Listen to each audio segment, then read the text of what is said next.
Assalamualaikum warahmatullahi wabarakatuh. Salam damai sejahtera. Om Swastiastu, Namo Buddhaya. Salam kebajikan rahayu. Nama saya Samuel Dora Sarjana, dosen tetap di Sekolah Tinggi Ilmu Ekonomi Jakarta di bawah Yayasan Pendidikan Jakarta. Saya mengampu beberapa mata kuliah. Untuk semester ini, saya mengampu mata kuliah manajemen strategi.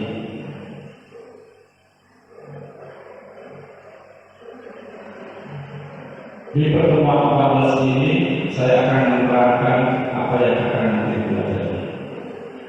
Untuk deskripsi singkat mata kuliah manajemen strategi ini adalah untuk membekali mahasiswa akan pengetahuan dan keterampilan dengan mengedepankan penguasaan topik utama, yaitu pertama, topik strategis pada manajemen baik perusahaan maupun organisasi lainnya.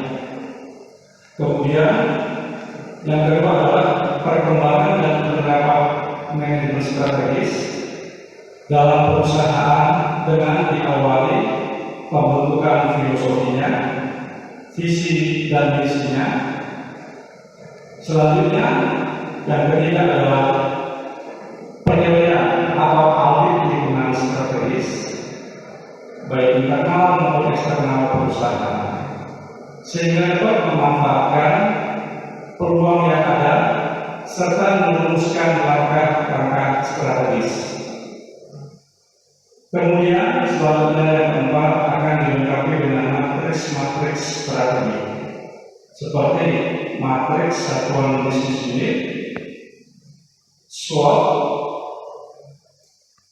generic strategi, grand strategi, general electric efficiency strategi, matriks juga, dan ISBN, quantitative strategy planning model. Pada akhirnya nanti keluarannya di akhir perkuliahan manajemen strategi, mahasiswa peserta didik akan mampu menerapkan, mengaplikasikan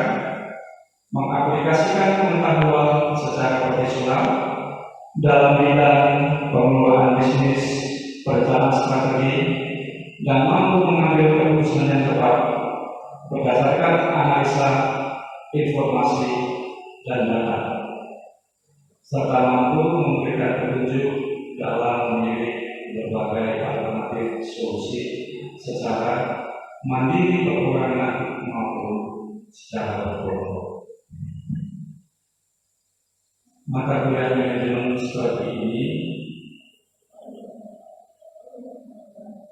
dilakukan di semester 4 dengan mata kuliah prasyarat sebelumnya harus sudah lulus mata kuliah manajemen keuangan, manajemen pemasaran, manajemen produksi, dan manajemen sumber daya manusia. Kemudian metode pembelajaran kita ada beberapa, yaitu diskusi kelompok juga dengan studi kasus. Kemudian ada juga role playing. Kemudian ada juga discovery learning. Kemudian kita praktek juga dengan proyek-proyek untuk mengkonstruksi, membangun matriks strategi perusahaan. Dan yang terakhir kita gunakan juga project based learning. Oke, ini adalah pertemuan ke-14 akan saya tampilkan di sini form pokok bahasan yang nanti sesuai dengan rencana pembelajaran semester.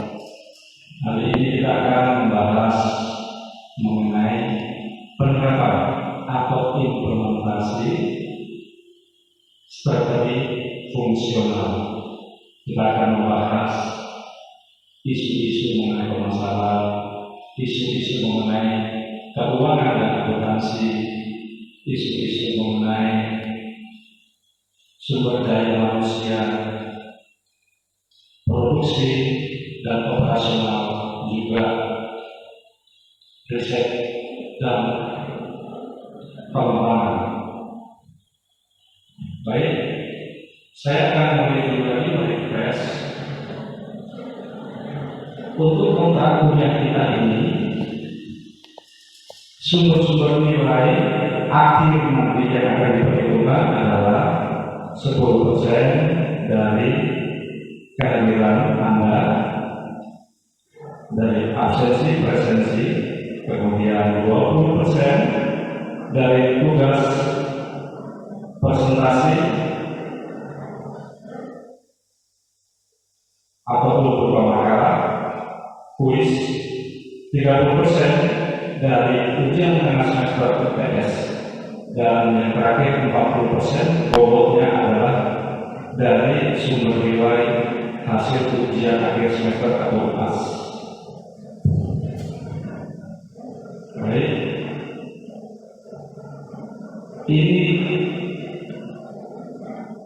pokok-pokok yang akan kita bahas di pertemuan 14, karena 2 minggu lagi, 2 kali pertemuan lagi kita akan menghadapi ujian akhir semester.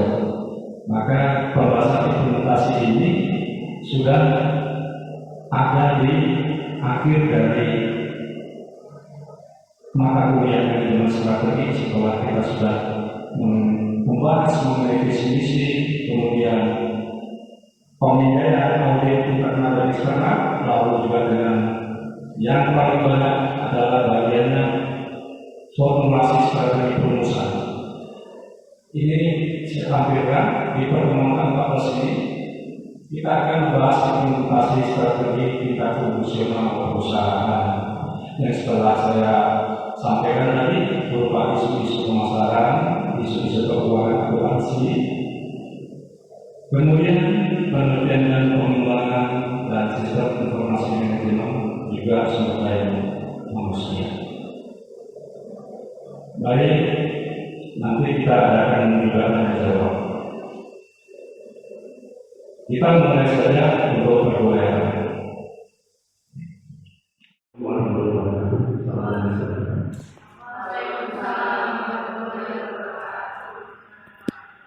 Dan pagi ini kita pertemuan ke-14 ya, 2 kali kita ujian akhir semester. Hari ini saya akan melanjutkan yang strategi fungsional. Kemudian nanti ada mengenai implementasi strategi, evaluasi strategi, kemudian presentasi kelompoknya.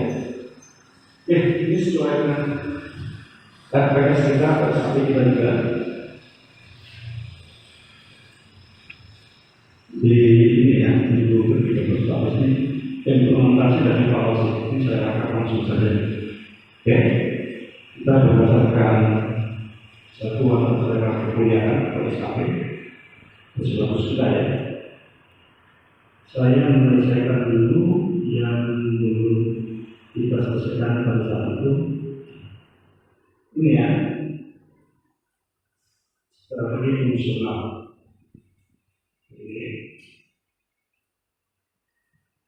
Ya, ini saya review saja, ya sepintas, melihat sedikit kembali ke belakang ya, kita flashback saja. Kita mulai saja. Nanti kita bicara mengenai fungsi-fungsi yang ada di perusahaan. Fungsinya itu ada pemasaran, aplikasi keuangan, ada sumber daya manusia, ada produksi dan personal. Baik, nah, saya mereview, melihat kembali apa sih itu strategi, karena kita satu semester ini kita belajar mengenai strategi. Bagaimana kita strategi itu complicated, sebenarnya tidak ya. Strategi itu hanya membuat rencana jangka panjang, rencana bermain perusahaan untuk 2, 2, 5 atau 10 tahun ke depan tentang jangka panjang perusahaan. Strategi itu sebagai jembatan atau prinsip antara saat ini, present, menuju ke masa depan perusahaan atau future-nya. Jadi kondisi sekarang ini kita ingin menuju ke kondisi yang diinginkan. Ekspektasi kita di 2-5 tahun ke depan seperti apa? Maka strategi itu sebenarnya kumpulan keputusan, kumpulan keputusan aktivitas kegiatan untuk berubah dan untuk mencapai kondisi yang diekspektasikan. Walaupun nantinya realisasinya belum tentu ya, tapi kita sudah punya planning, punya mimpi, punya keinginan di masa depan. Ini yang kita pelajari dari model manajemen strategi komprehensif ya. Strategi komprehensif dari PKB kita sudah ada di sini ya. Sudah ada di isu strategi manajemen. Ya, kemudian nanti hari ini juga kita mengimplementasi dan mengevaluasi. Jadi ini adalah model manajemen strategi manajemen komprehensif. Baik, selanjutnya ya. Strategi ini yang kita lihat adalah komponen-komponennya, yaitu yang pertama adanya kompetensi yang berbeda, yang distinctive competence. Artinya setiap perusahaan itu mempunyai kompetensi yang berbeda. Kompetensi ini nanti akan menjadi keunggulan atau integritas sumber dari keunggulan dalam bersaing. Kemudian ada ruang lingkup atau skopnya. Kemudian strategi itu nanti membawa dampak lingkungan yaitu distribusi sumber daya atau resource deployment. Karena nanti pemindah strategi pastinya akan diikutkan atau mengikuti perubahan struktur organisasi.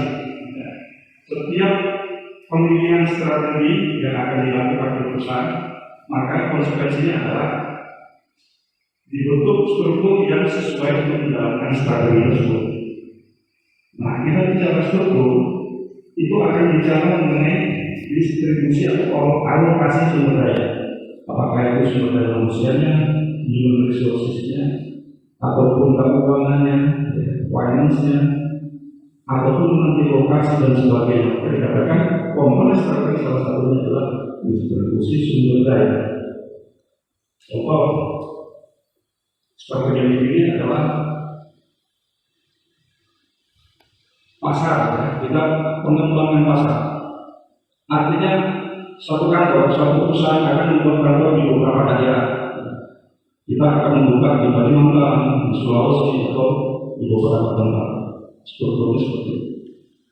Dari strategi yang dipilih tadi, ya, pengembangan pasar tadi, agar terjadi harus menyediakan biaya untuk membuka kantor-kantor cabang baru di tempat-tempat yang sudah ditentukan, kemudian meng-hire atau merekrut orang-orang untuk menempati posisi-posisi yang sudah ada dalam struktur untuk cabang-cabang baru.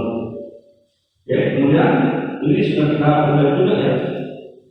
Perusahaan besar, perusahaan kecil kita belajar fokusnya perusahaan besar karena di sini lebih kompetitif. Bedanya kalau perusahaan besar ini terdiri dari beberapa divisi. Ada divisi level, ada bisnis unit level. Untuk perusahaan kecil tidak ada. Ya. Nah, ini keterkaitan seperti ini. Bisa disaksikan kan? Bisa saksikan fungsional strategi yang hari ini akan kita tuntaskan. Ada di paling bawah. Di bawah artinya apa? Setelah selesai berkorporasi kemudian divisi, maka kita belajar fungsi-fungsinya. Ya. Saya ingin bertanya ke Tobi. Fungsi strategi ini apakah ada dalam setiap bisnis ini? Ada ya. Jadi untuk perusahaan besar, yang saya katakan tadi, ya, perusahaan besar itu, nah ini ya, setiap divisinya itu nanti dilengkapi dengan fungsi-fungsi yang lengkap ya. Kita belajar sudah di korporasi, ya sudah mengenai directional strategy, portfolio analysis, Boston Consulting Group untuk matriksnya, kemudian general electric bikin situnya ya, bisnis stream, aktivitas kerja bisnis stream ya, corporate parenting dan beberapa lagi ya, ada SWOT dan lain-lain. Oke, hari ini kita fokusnya ke fungsional strategi. Nah ini juga sama, selainnya sama sebenarnya, hanya dari sisi yang berbeda. Mungkin yang memudahkan, ada yang senang visual belajarnya, ada yang visual, ada yang hearing ya, ada yang masuk praktek. Ini sama sebetulnya. Jadi ada tingkat corporate level strategy, tingkat korporasi ya, induk, holding atau tingkat perusahaan korporasinya. Kemudian ada tingkat yang menengah, kedua adalah business level strategy. Strategi untuk tingkat bisnis. Kemudian paling belum level adalah fungsional level strategi. Ini menurut Griffin di tahun 2000 dan Stoller Freeman and Gilbert tahun 1995. Oke, ini juga sama. Nah, ini saya katakan setiap strategi bisnis unit ya, bisnis unit ini akan dilengkapi dengan strategi fungsional. Untuknya ada riset and development dan R&D, ada production, operation, misalnya ya, produksi dan operasi, ada pemasaran marketing, ada finance. Ini juga sama, memudahkan. Kita fokusnya di fungsional. Kalau kita berusaha kita paham ya, karena dia levelnya tertinggi, maka keseluruhan perusahaan itu dikelola oleh tingkat korporasi. Strategi yang dihasilkan oleh tingkat korporasi itu mengarah kepada seluruh bisnis yang ada dalam induk atau korporasinya. Ini strategi yang paling atas. Kemudian kalau strategi bisnis lebih kepada produk dan bagaimana memasarkannya. Jadi strategi tingkat bisnis itu langsung mereka mengaplikasikan bagaimana memproduksi barang atau jasa produk ya, kemudian bagaimana untuk memasarkan dan untuk mendapatkan penjualan ataupun nantinya ke kinerjanya tingkat bisnis ini. Tingkat bisnis ini nanti akan direkap di tingkat perusahaan.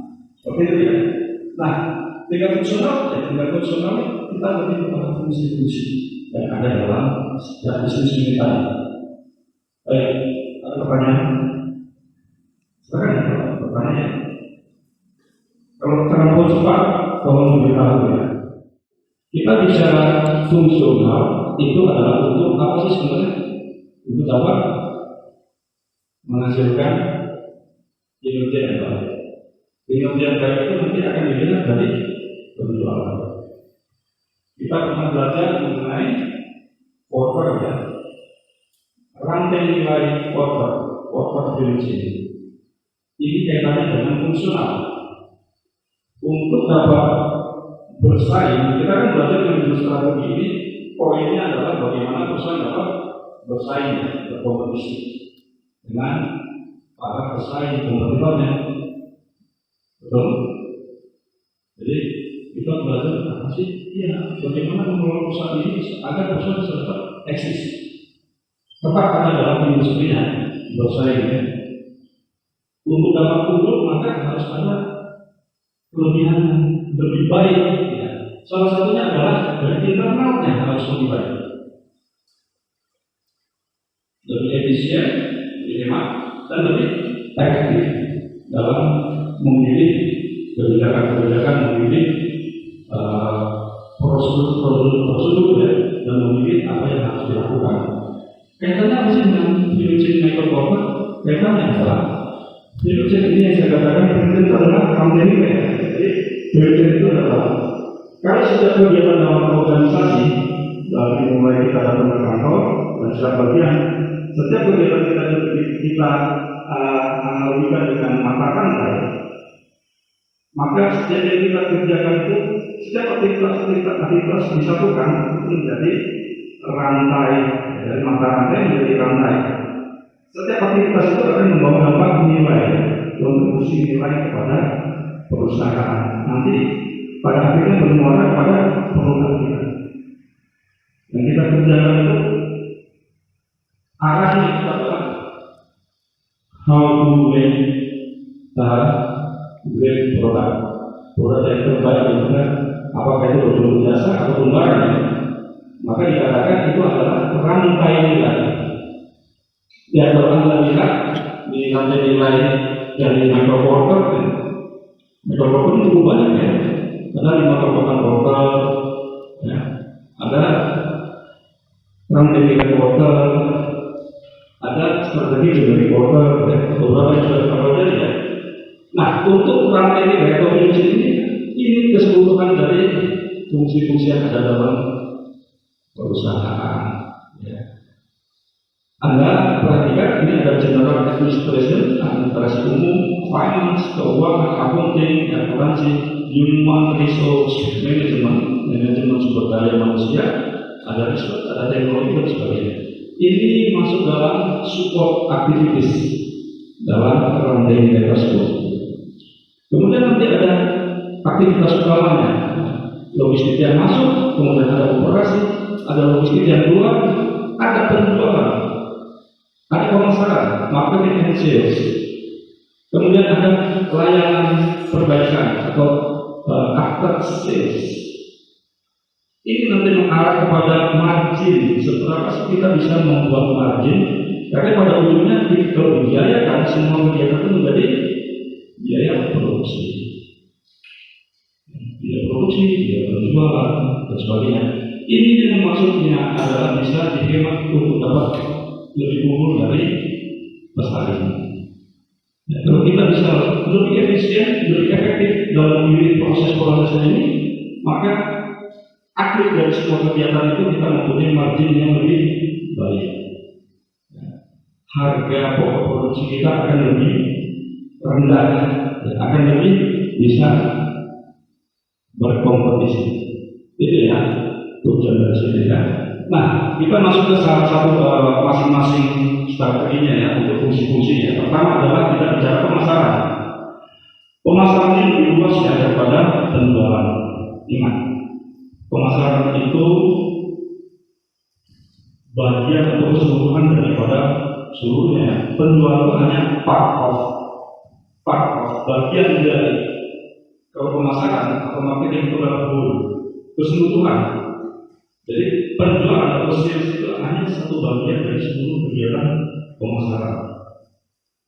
Bahkan sebelum ada penjualan, pemasaran itu sudah berjalan ya.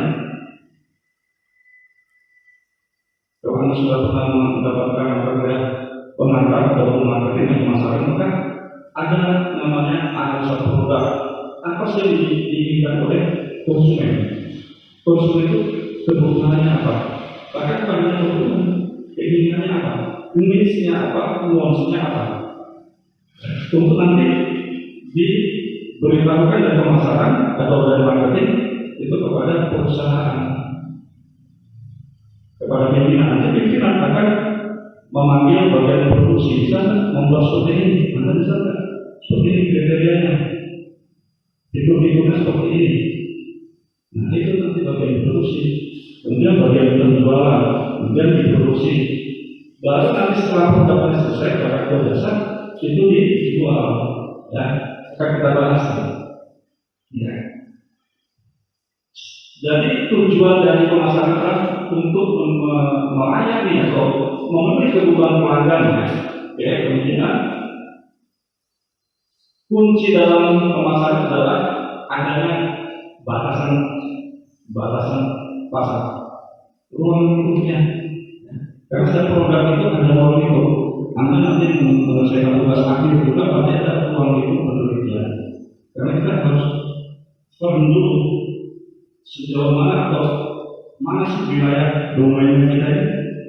Kalau terlalu luas, kita nanti bias mengeluarkan sumber daya yang sangat besar. Karena keterbatasan sesuatu itu terbatas, kita belajar ekonomi ini karena adanya keterbatasannya, sumber-sumber terbatas, kebutuhan dan keinginan tidak terbatas. Demikian juga kita dalam perusahaan ingin memproduksi itu harus ada cakupannya dulu. Ruang lingkupnya apa? Ya, pasar yang akan kita penuhi, kita layani itu pasar yang mana dulu? Karena dikatakan ada kejelasan batasan pasar. Kemudian cocok kan nih kita punya kemampuan dan kebutuhan pasar. Kemampuan apa? Finansial, sumber daya manusianya, bisa nggak kita itu match gitu ya, sesuai antara internal kita dengan kebutuhan di luar eksternalnya. Kalau kita nanti di luar batas kita, maka kita jadi fail, gagal ya. Kemudian kuncinya lagi adalah keunggulan kinerja. Kita harus lebih unggul dibandingkan kompetitornya. Ya. Nah, pertanyaan-pertanyaan muncul sehubungan dengan pemasaran. Pertama, tempat di mana akan bersaing. Nah, itu cakupan tadi ya, batasan pasar tadi, pintunya. Kemudian cara kita akan bersaing, bagaimana akan bersaing. Intinya kita harus mulai dari kompetitor. Terus kapan kita akan bersaing? Kapan kita mulai meluncurkan produk? Kita mulai untuk memasarkan. Beberapa pertanyaan dalam pemasaran ya. Kemudian yang saya katakan, pemasaran tidak sama dengan penjualan. Pemasaran itu adalah menciptakan pasar atau kebutuhan. Kalau penjualan itu skopnya lebih ke satu aktivitas saja ya. Bagaimana terjadi transaksi, ya, transaksi antara konsumen jadi membeli produk. Namun kalau tidak ada pemasaran, belum tentu produk yang dihasilkan oleh perusahaan itu akan sukses dijual. Jadi suksesnya marketing, pemasaran akan diikuti juga dengan suksesnya penjualan. Kita menjual produk yang tidak dibutuhkan oleh pasar, kita sudah produksi, berarti kita menghanguskan investasi kita, uang kita. Ini tidak akan tercapai karena kita kan tujuannya paling tidak adalah adanya kinerja yang baik ya. Namun dengan strategi kita lebih dari yang baik, kita lebih unggul bahkan. Oke, nah ada beberapa perbedaan pemasaran dan penjualan. Pemasaran itu fokusnya pada konsumen. Coba Anda perhatikan ya, seksama ya. Pemasaran ini semuanya ke konsumen.